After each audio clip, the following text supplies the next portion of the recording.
Halo teman-teman, selamat datang di channel saya. Pada video kali ini, pada kesempatan kali ini, saya akan membahas sebuah proyek Debian server melalui aplikasi VirtualBox. Tapi sebelumnya kita akan membahas terlebih dahulu topologi dari jaringan proyek yang akan kita kerjakan. Teman-teman, ini adalah sebuah topologi jaringan Debian server yang akan kita kerjakan melalui sebuah aplikasi VirtualBox. Nah, nantinya perangkat Debian server ini dan klien yang akan kita kerjakan kita tempatkan di US host aplikasi VirtualBox. Nah, nanti Debian server ini akan terhubung ke sebuah koneksi internet, dan Debian server ini juga nantinya akan berfungsi atau kita fungsikan sebagai router yang akan memberikan sarana konektivitas kepada klien untuk terkoneksi ke internet melalui perangkat switch. Nah, jadi nanti Debian server ini juga akan dikonfigurasi beberapa layanan, diantaranya SSH server, FTP server, DNS server, NTP server, dan yang terakhir adalah web server. Nantinya layanan yang kita konfigurasi di Debian server ini kita akan uji di sebuah klien. Selanjutnya, Debian server ini menggunakan dua buah interface. Yang pertama, interface yang mengarah ke internet yang IP-nya bersifat DHCP, artinya IP yang dipakai akan otomatis diberikan oleh internet atau public. Dan interface yang kedua yaitu interface yang mengarah ke klien. Dalam hal ini kita menggunakan model statik, artinya kita akan konfigurasi secara langsung.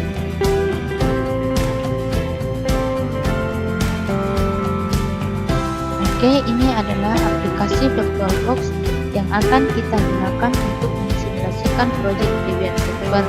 Nah, kita langsung saja.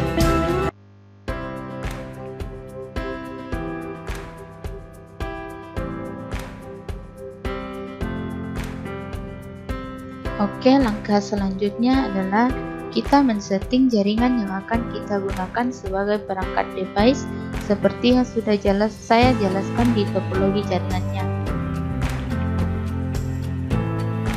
Nah, di sini kita menggunakan dua interface. Satu interface yang mengarah ke internet itu adapter 1 kita arahkan ke bridge, dan adapter yang kedua itu adapter yang mengarah ke klien. Di sini kita arahkan ke internal network. Selanjutnya, kita setting DVD yang akan kita gunakan untuk menginstal Debian servernya. Di sini kita menggunakan DVD 1. Nah, ini adalah tampilan awal untuk memulai proses instalasi. Di sini saya menggunakan metode secara CLI. Kita langsung saja mulai.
Nah, proses instalasi Debian Server telah berhasil. Langkah selanjutnya adalah kita akan mengkonfigurasi IP address sesuai dengan topologi jaringan yang sudah kita bahas tadi. Kita mulai. Di sini kita menggunakan dua interface. Satu interface yang mengarah ke public itu Windows 3, kita menggunakan settingan DHCP.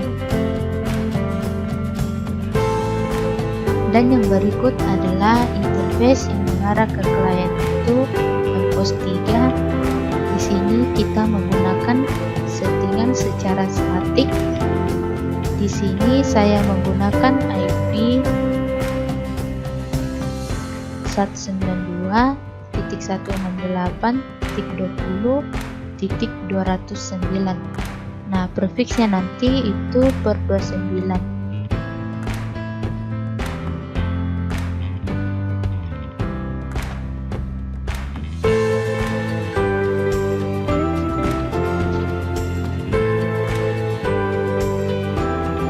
Kita coba servis apakah sudah berhasil atau belum.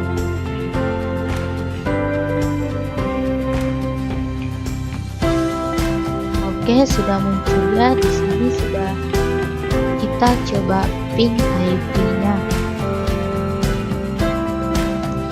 Oke, sudah bisa. Kita coba ping ke IP Google. Oke, sudah bisa juga.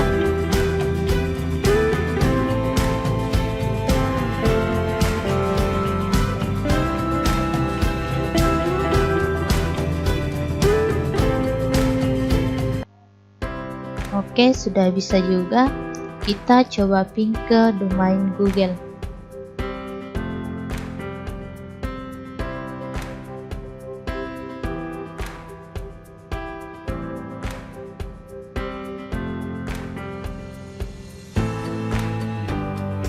Oke, sudah bisa juga, artinya konfigurasi IP address berhasil. Ya, langkah selanjutnya adalah mengkonfigurasi NAT pada Debian Server. Ada beberapa langkah yang harus kita konfigurasi, kita mulai saja. Langkah pertama adalah mengaktifkan IP forward untuk versi yang keempat. Oke, kita simpan. Kita cek dulu apakah sudah aktif. Oke, sudah ada. Nah, langkah selanjutnya adalah mengkonfigurasi IP tablets.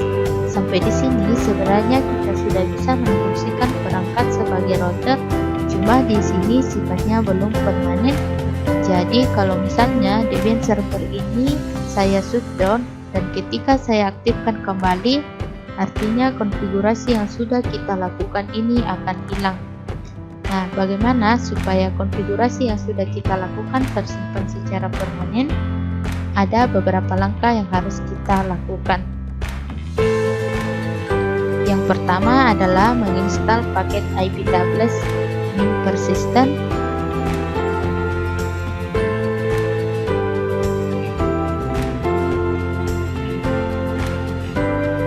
Sini saya menggunakan DVD 2 sebagai instalasinya.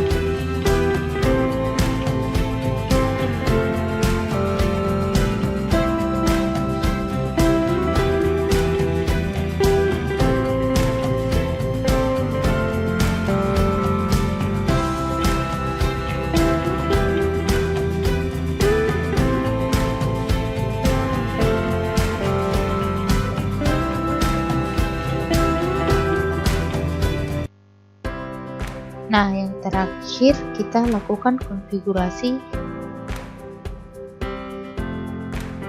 di direktori rc.local.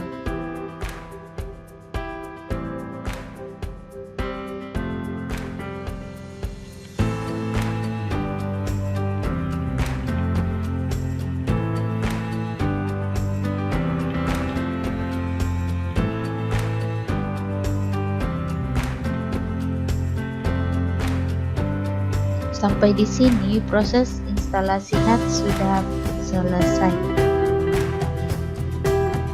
Nah, langkah langkah selanjutnya adalah kita akan mengkonfigurasi remote access. Dalam hal ini kita menggunakan paket OpenSSH. Di sini saya menggunakan DVD1 sebagai instalasinya.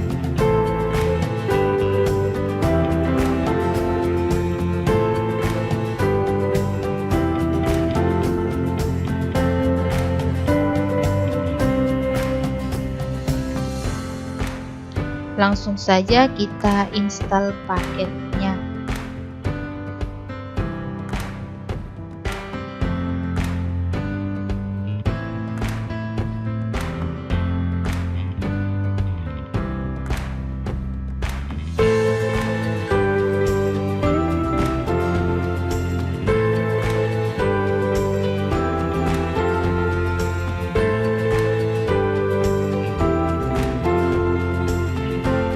Oke, sudah berhasil kita install. Kita langsung saja mengkonfigurasi hal-hal yang standar, yaitu mengganti port bawaan dari SSH. Di sini portnya 22, kita coba ganti ke 2345. Coba kita servis. Ya, berhasil. Sampai di sini proses konfigurasi SSH berhasil. Teman-teman, langkah selanjutnya adalah mengkonfigurasi FTP server, di mana FTP server adalah protokol yang berfungsi untuk mentransfer file baik dari server ke klien atau sebaliknya. Di sini saya menggunakan DVD2.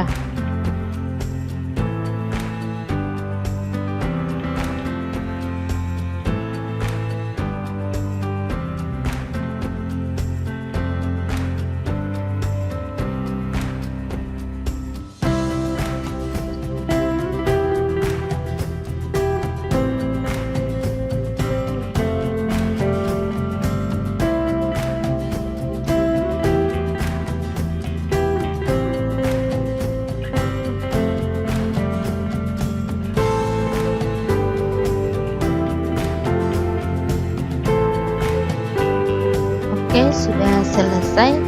Nah, skenario kita di project ini, kita hanya akan mencontohkan file yang nantinya bisa di-download melalui klien yang ada. Nah, saya akan mencontohkan membuat sebuah file di direktori Reni.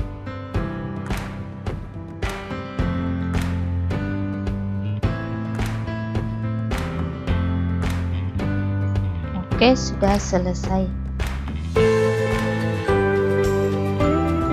Baik teman-teman, langkah selanjutnya adalah mengkonfigurasi FTP server. Langsung saja kita mulai. Di sini saya menggunakan DVD 3.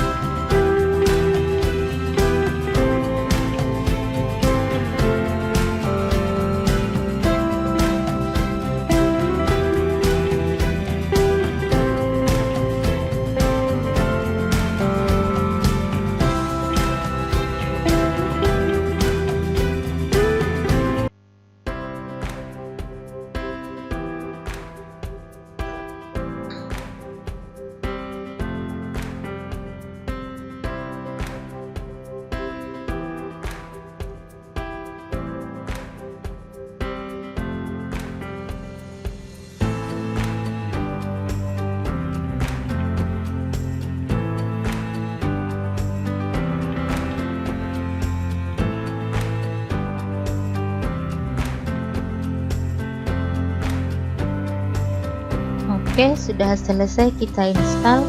Kita langsung saja mengkonfigurasi FTP-nya. Kita arahkan ke komen yang ini.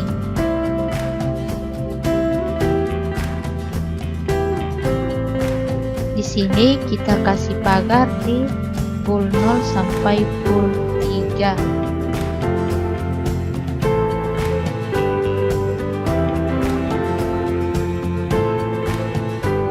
Kemudian ketik di bawah server 127.127.1.0 port G 127.127 7.1.0 stratum 1.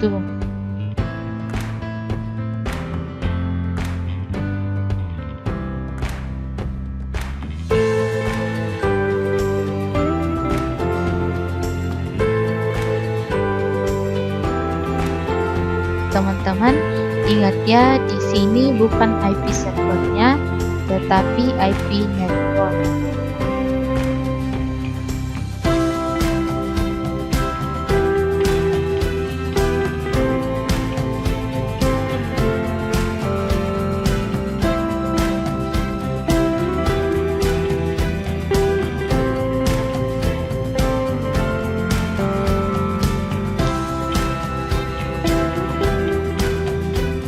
Oke, kita coba servis apakah sudah berhasil. Ya, sampai di sini konfigurasi NTP berhasil.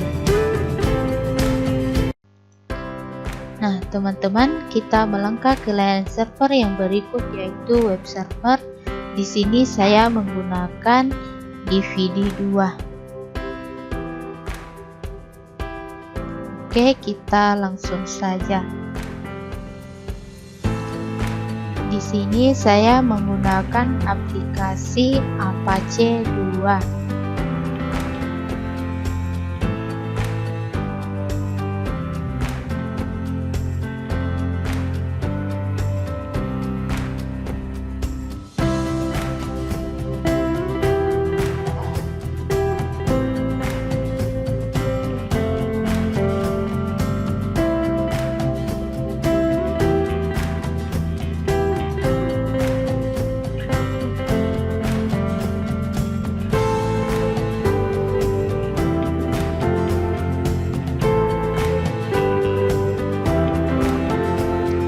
Teman-teman, di sini saya akan mencoba membuat tampilan web servernya untuk tidak menggunakan bawaan tampilan web server yang default.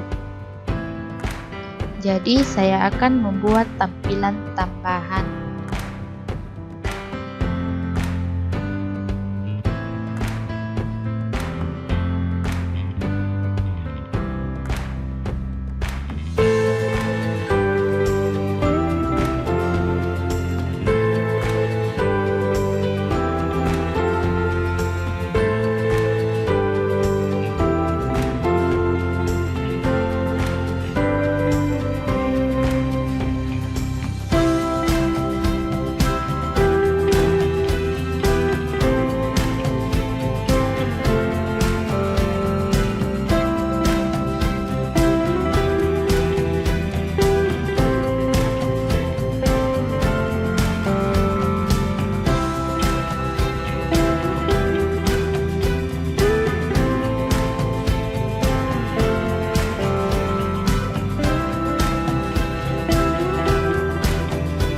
Coba kita servis apakah sudah berhasil atau belum.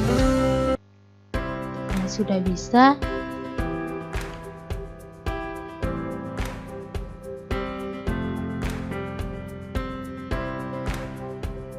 Nah, sampai di sini proses konfigurasi web server telah berhasil.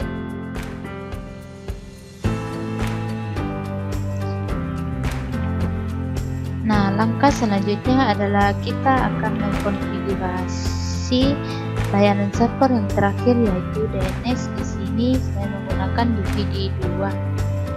Oke, kita langsung saja.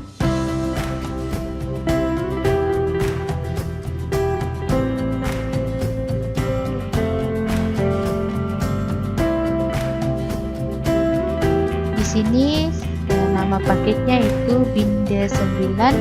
Dan saya menambahkan tambahan aplikasi yaitu DNS Utils.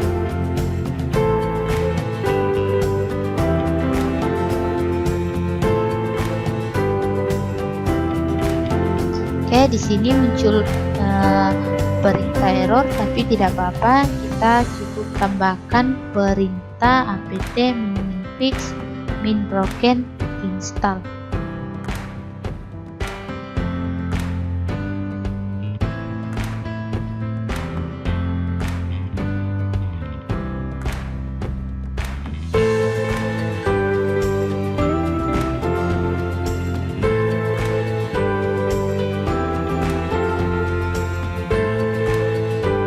Oke, proses instalasi sudah berhasil.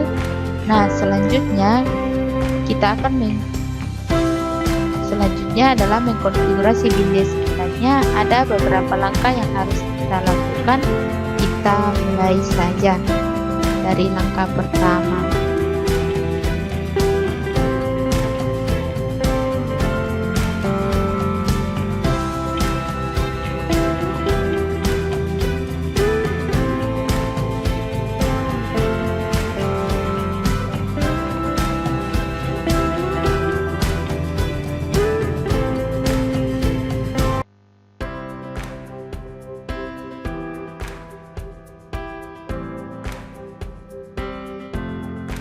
Di sini ada dua kata kunci, yaitu dbreni dan db.20. Nah, kedua file inilah yang akan kita edit atau konfigurasi di langkah selanjutnya.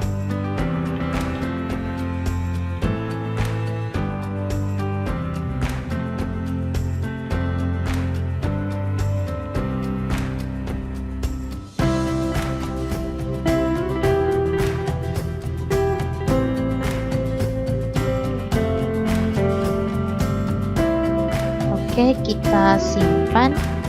Nah, di sini saya akan mengcopy db lokal ke db.reni.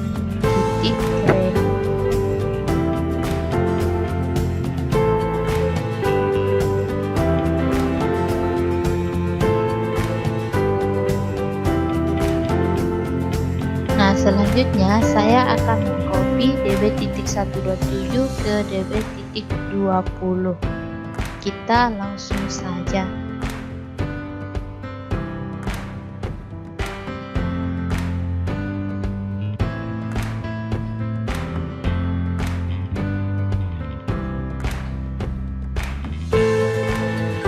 Oke, kita simpan.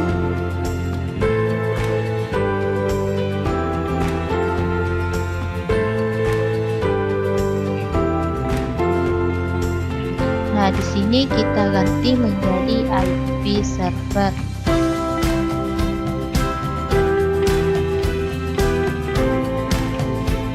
Oke, kita simpan.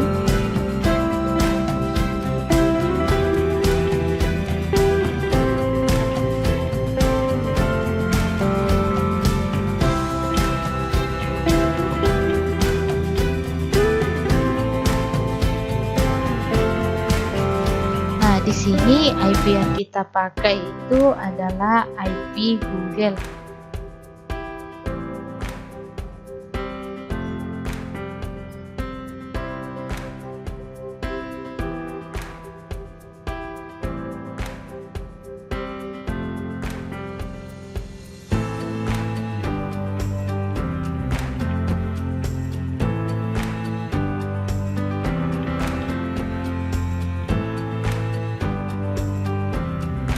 Simpan.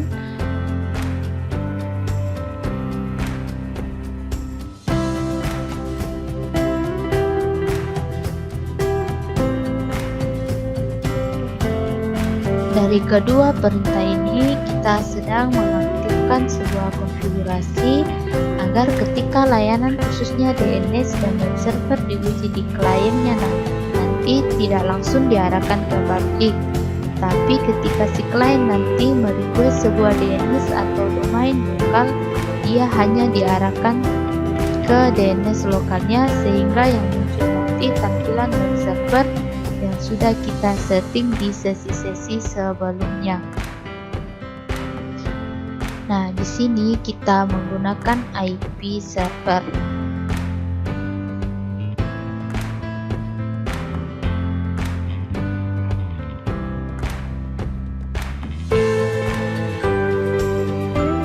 Oke, di sini kosong, kita isi dengan perintah IP tables.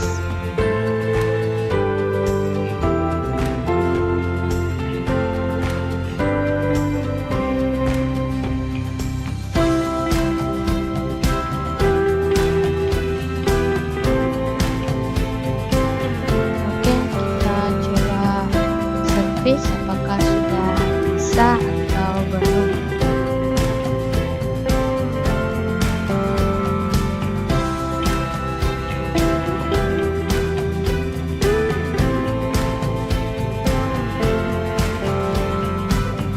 Oke teman-teman, sudah bisa kita servis.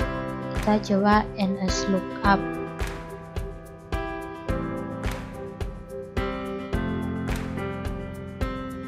Nah, kalau muncul command not found, kita cukup tambahkan perintah apt install dnsutils.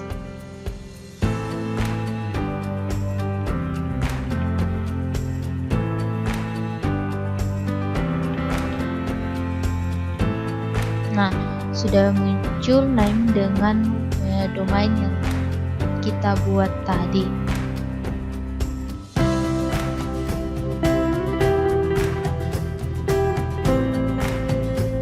Di sini sudah muncul IP-nya itu 192.168.20.309.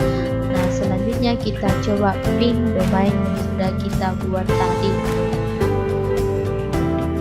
Oke, sudah berhasil. Sampai di sini konfigurasi web server telah berhasil.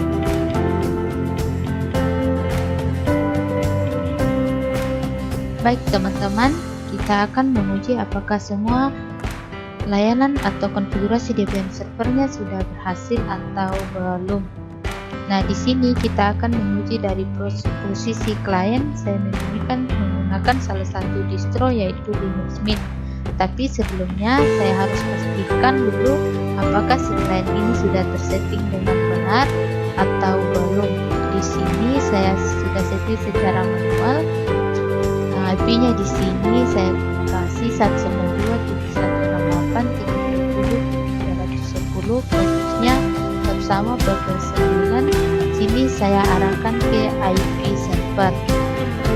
Di DNS servernya saya juga arahkan ke IP server ditambah dengan IP Google.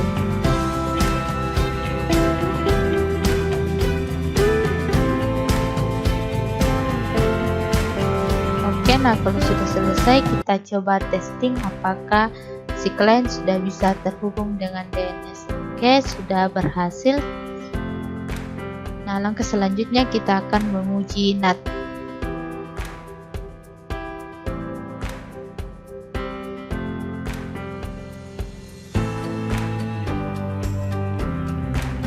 Oke, pengujian NAT telah berhasil. Kita dapat lihat di sini ping 88 dan ping domain Google telah berhasil. Nah, selanjutnya kita coba tes untuk layanan DNS server sekaligus web servernya.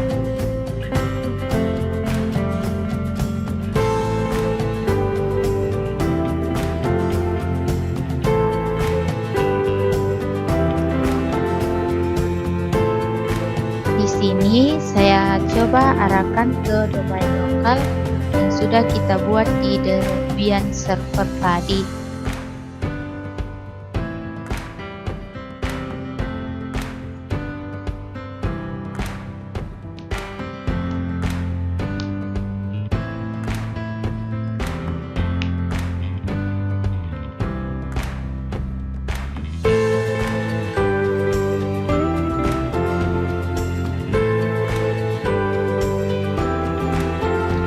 Ya, sudah bisa mengakses ke DNS server dan menampilkan web servernya.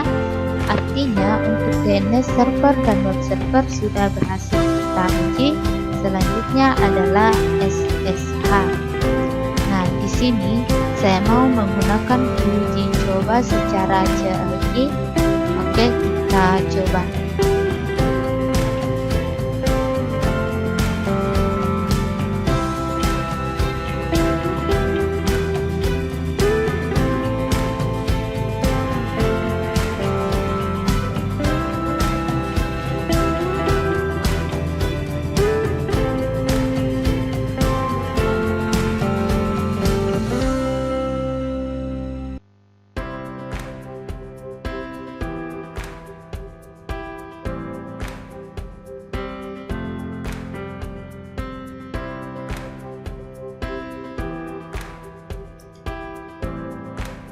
Oke, SSH sudah berhasil kita uji coba.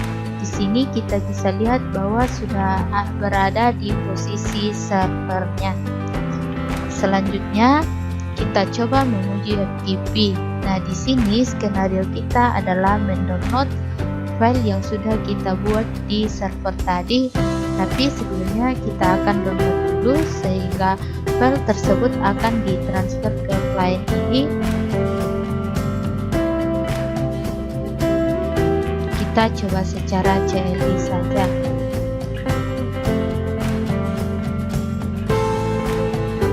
Nah, kita akan mendownload file yang sudah kita buat tadi dengan perintah mget.txt.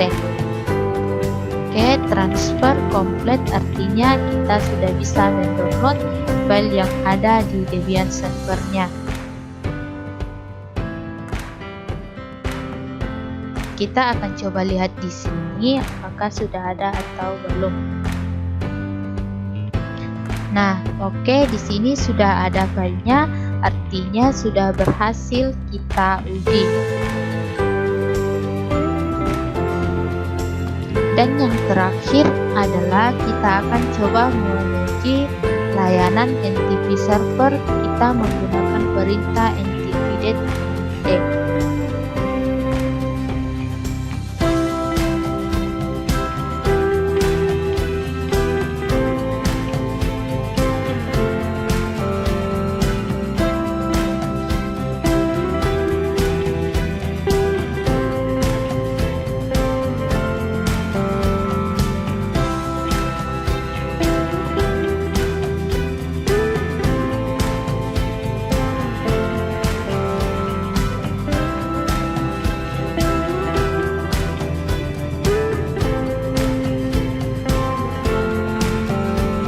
Teman-teman sudah berhasil ya, artinya proses atau pengujian NTP server sudah selesai. Nah teman-teman, artinya semua layanan yang kita kerjakan di Debian server sebelumnya sudah berhasil kita uji. Sampai jumpa.